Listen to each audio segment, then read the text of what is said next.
자,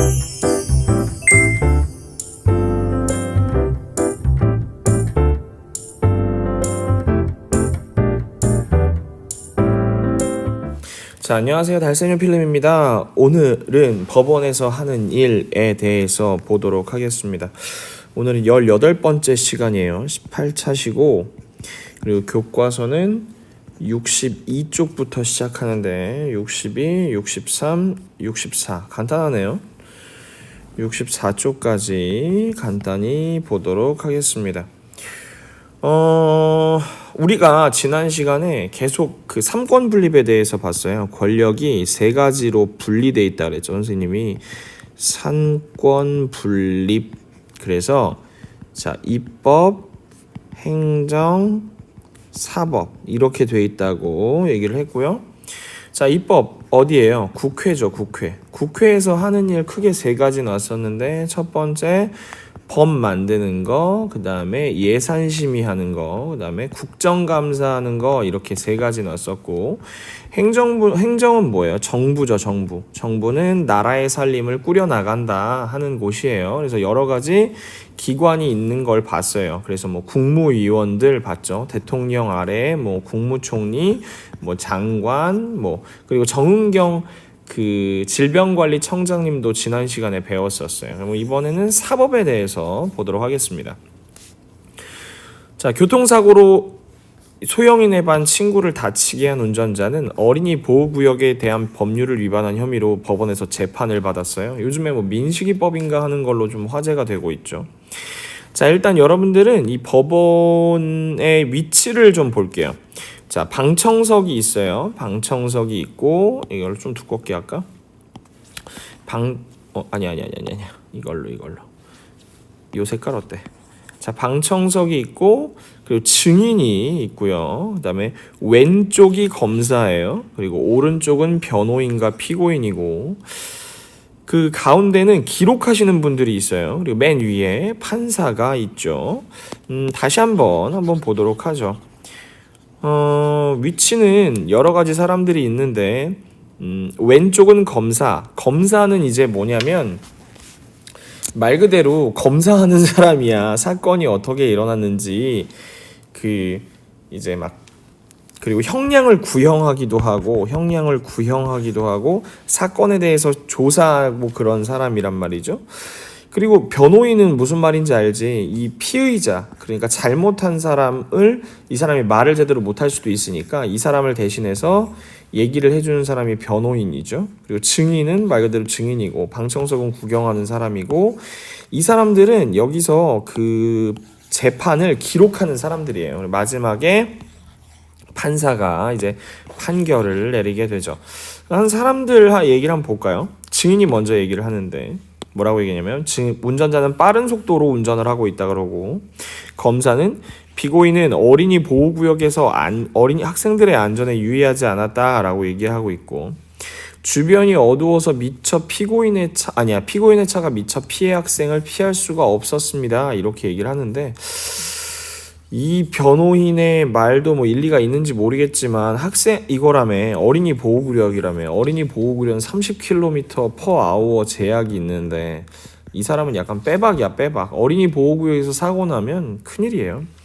사고를 낸 피고인에게 벌금 땡땡원을 선고합니다. 이렇게 나오고 있습니다. 법원은 법에 따라서 재판을 하는 곳이에요. 사람들의 다툼이 생기거나 억울한 일을 당했을 때 문제를 해결하죠.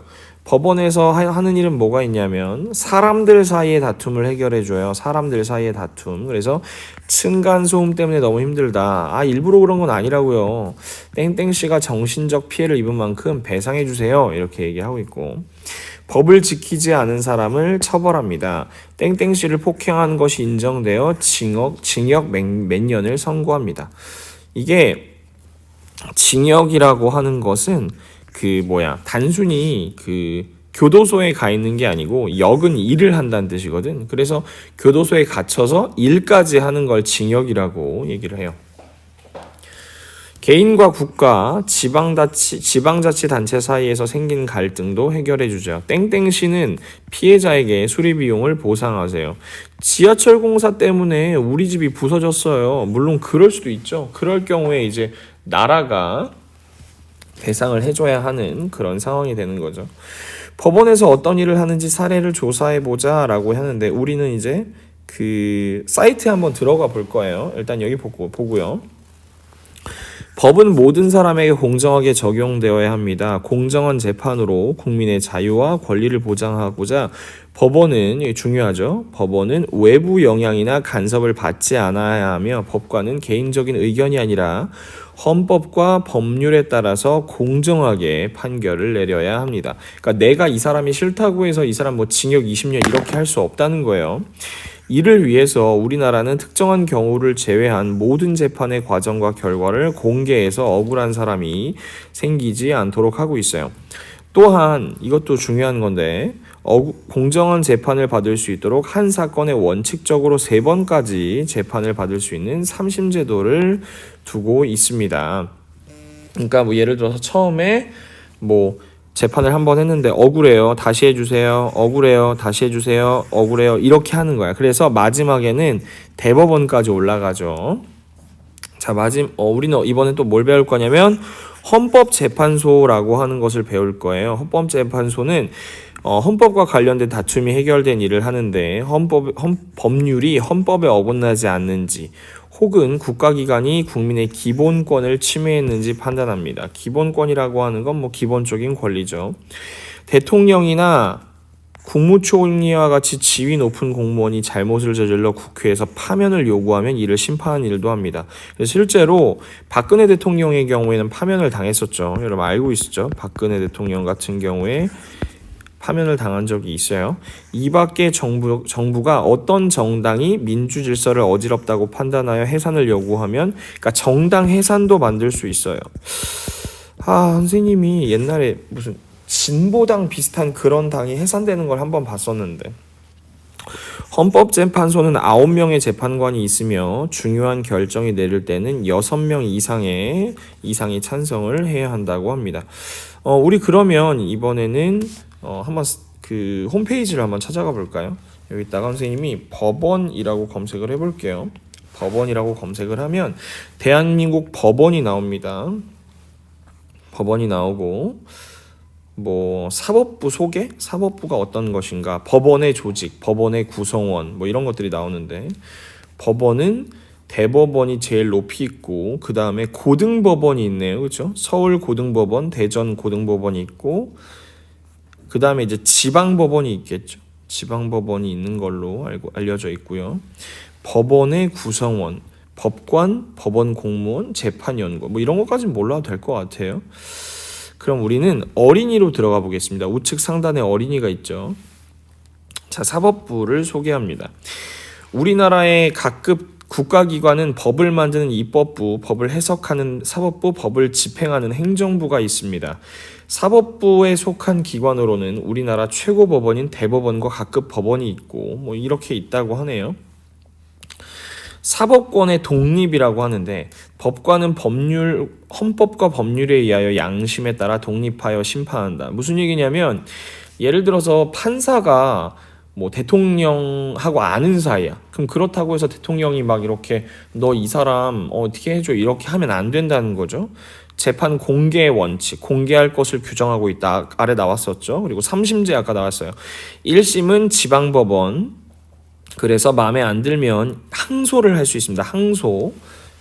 그리고 2심이 고등법원이고 3심이 대법원이에요. 한번 보죠. 써줄게요. 여기다가 처음에 1심은 지방법원입니다. 지방법원에서 올라가는 거예요. 이거 올라가는 걸 항소라 해요. 마음에 안 드니까 다시 해주세요. 그래서 고등법원으로 올라가죠. 고등법원으로 올라가고 여기서도 항소를 할 수 있어요. 항소를 하고 마지막에 대법원까지 갈 수 있습니다. 이걸 뭐냐면 3심제도라고 얘기를 합니다. 3심제도라고 얘기를 하죠. 뭐 여기 보면 뭐 2심제도 있고 단심제도 있기도 하네요. 그렇죠? 사법부 조직은 어떻게 되어 있나? 여기 아까 나왔던 거 그런 거네요. 그렇죠? 고등법원 아래 있는 지방법원. 그죠? 청주 지방법원 여기 있네. 선생님 청주 사람이라서. 대법원장과 대법관. 지금 대법원장님은 김명수 대법원장이 있네요. 그리고 그 위에 대법관이라고. 대법관은 뭐 높은 사람들이겠지? 대법원을 둘러볼 수도 있나 봐. 대법원 구경 지금도 갈 수 있는지 모르겠지만. 대법원 견학. 영상이 있는데 영상을 보기까지는 좀 그럴 것 같고요. 법원이 하는 일. 법원은 뭐 여기 나와 있지만 다툼이 생겼을 때 이것을 해결해 주는 게 법원이 하는 일이죠. 법관이 되려면 뭐 여러분 알고 있지. 그렇군요. 뭐 딱히 뭐 이렇게 재밌는 내용은 없는 것 같아요. 그러면 우리는 선생님은 어디 가볼 거냐면 이번에 헌법재판소에 한번 가보겠습니다. 헌법재판소에 한번 가보죠. 헌법재판소.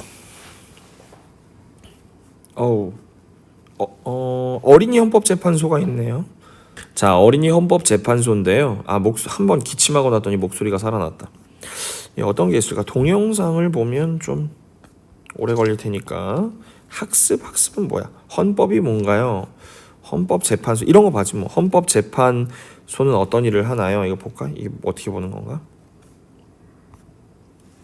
뭐 아무것도 안 나와? 뭐 이런 걸 볼 수 있는 거구나.